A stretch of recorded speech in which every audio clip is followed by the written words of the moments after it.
This is my book of short stories, Feeling the Fear and Other Intriguing Tales.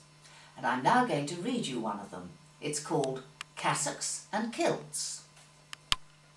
Before I begin this sorry, or some may say sordid little tale, I must first apologise for blatantly using you as a form of confessional. But I feel, unless I unburden myself now, I shall go completely mad. The story revolves around our greatest friends, Alan and Teresa, in the 25th year of their marriage. Now, you may choose to find it all amusing and vaguely titillating, or you could treat it as a fable and reflect on your own particular friendships at this time, but I'll let you be the judge of that.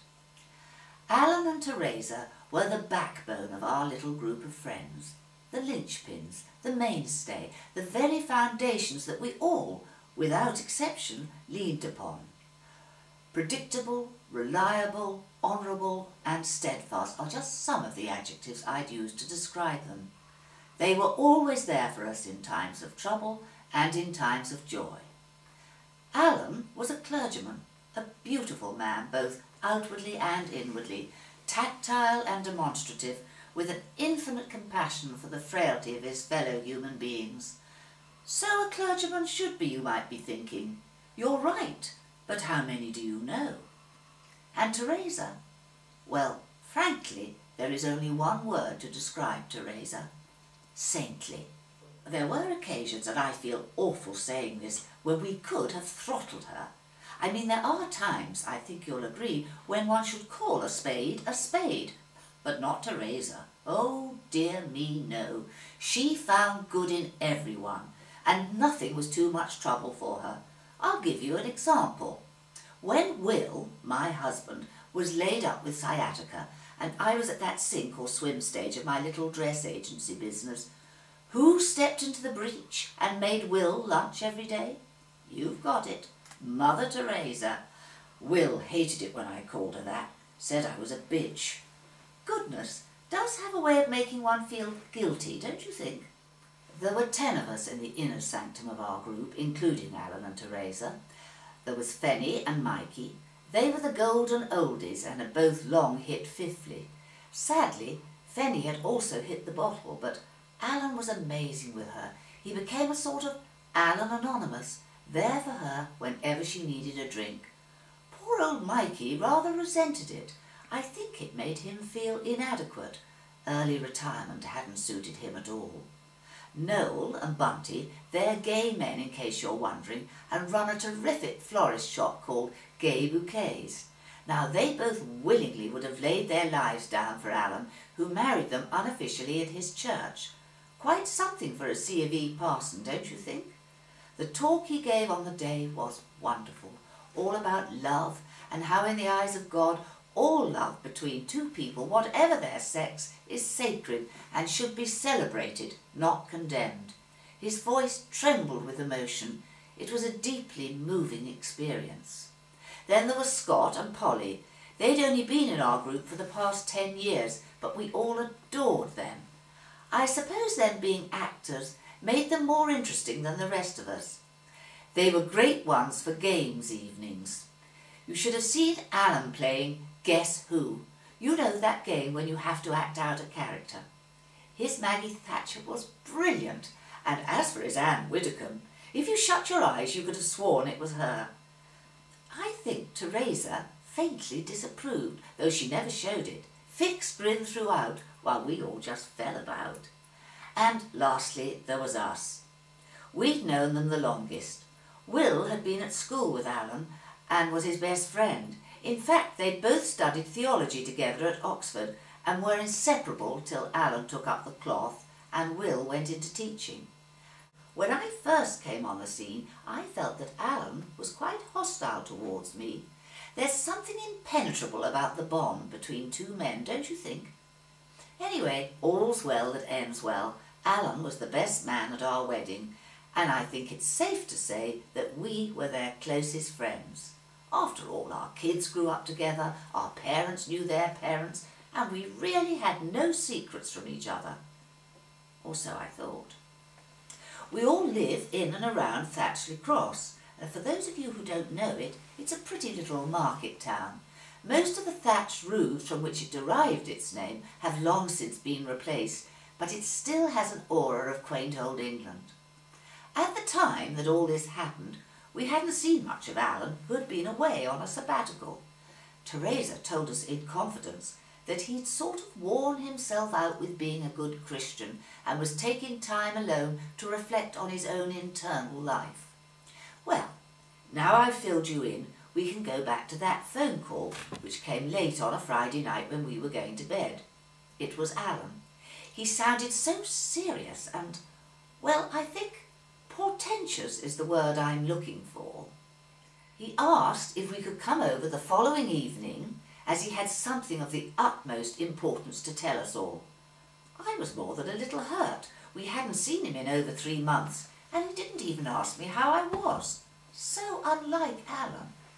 Will was his usual switched-off self when I tried to talk to him about it. I suppose I should tell you here that ours is not a marriage made in heaven. We never really got the sex thing right, and because we're both quite reserved, the subject has always been taboo. I suspect I have a low sexual libido and have to admit to being vastly relieved when our Saturday night copulations ceased 3 years ago. We all arrived at the same time, each of us bursting with curiosity. Teresa showed us in and was looking absolutely beautiful in that pure way of hers. I noticed the hall was full of suitcases and briefly wondered why. Alan, who was wearing his cassock, was pouring out wine and handing it to each of us in turn, along with a bear-like hug. He looked different somehow. His hair was longer and he put on weight. We stood around for a bit trying to act as normal. Bunty and Noel were particularly talkative. And then Alan walked over to the fireplace and turned to face us all. He cleared his throat and the room fell silent. Teresa glided up and sat serenely by him on the arm of the armchair. I'll try to remember his exact words. "Firstly, I want to thank you all for coming at such short notice," he said, "and to ask you, my dearest friends, for your forgiveness and for your understanding." Bunty said, "Whatever for?" Typical, he could never keep his mouth shut. We all glared at him. Alan just ignored him and went on talking and said that what he was about to tell us would soon be public knowledge and probably the source of much derision. The suspense in the room was quite unbearable. Then he dropped the first bombshell. "This is the last time you will see me wearing my cassock." He gave us a moment to take that in. So that was it, I thought. Alan was about to give up God. Then came the second bombshell. "This is also the last time you will see me as a man." We all looked at each other. What was he talking about? I looked up at Will, who was looking across at Teresa, who, believe it or not, was still smiling. Suddenly it struck me. She looked just like the Mona Lisa. You know that furtive, I've got a secret look? Alan told us that all his life he had had a problem with his sexuality. The mind of a woman trapped in the body of a man. Those were his words. That from tomorrow we would see him as a woman. We must no longer call him Alan, but Alana, and he hoped and prayed that this would not change our feelings of affection for him. We must try to understand that he was putting all manly things behind him. I noticed Bunty and Noel nudging each other at that moment. This may all sound rather fanciful to you, but that is exactly how it happened. We all reacted differently. Fenny emptied her tomato juice into a nearby cactus pot, headed straight for the drinks cabinet and poured out the largest scotch I've ever seen. Mikey was shocked to the core. I mean, he's a Freemason. He's barely tolerated Noel and Bunty. They, of course, were in their element, went straight up to Alan and flung their arms around him. Will got up and said he was going to the lavatory. Scott and Polly just took it in their stride. Nothing phases them. I've noticed it before. I suppose being creative frees the spirit. how much better the world would be if we could all be like them. Teresa said she would make some tea. Amazing woman. I think the most affected person there that day was me. You see, here comes the confession. Alan was more than just a friend to me. Look, I am old-fashioned. I don't believe in all this kiss-and-tell malarkey, but let it just be said that things went on between us in the vestry. Call me kinky if you like, but men in cassocks turn my low libido on, as do men in kilts. I hadn't missed a Highland Games in years, and Greek tragedy is my favourite form of theatre. I also have a predilection for Morris dancers.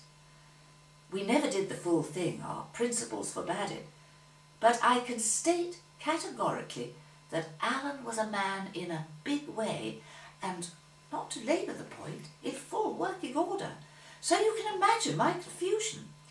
I just kept looking up at him, standing there in his cassock for the last time. I felt the old familiar excitement in the pit of my stomach and decided I must go home and sort my feelings out. Will was nowhere to be found. The 2 vicarage lavatories were empty. I headed to the kitchen to ask Teresa if she had seen him, but she wasn't there. Come to think of it, we never had that cup of tea. I headed back to the hall where everyone else was leaving. I asked if anyone had seen Will, but no one had. Though a fond farewell and promises of continued friendship, except Mikey, who refused point blank to shake Alan's hand. Fanny was paralytic, draped herself round Alan, I felt for longer than was necessary, but perhaps I was being oversensitive. After Alan had closed the front door, we went in search of Will and Teresa. We found the note on the kitchen table, leaning up against the teapot. It was Teresa's handwriting, but Will had signed his name. It simply stated, no apologies, they were going off to start a new life together. I should have noticed the cases were no longer in the hall. I suppose there were a whole lot of other things I should have noticed too. Alan and I just stood staring at each other. I found myself questioning my own sexuality. You see, here I was, facing an unfrocked vicar who was about to wear a frock. And as you don't really know me, I'm going to tell you this. I've never been so excited in all my adult life.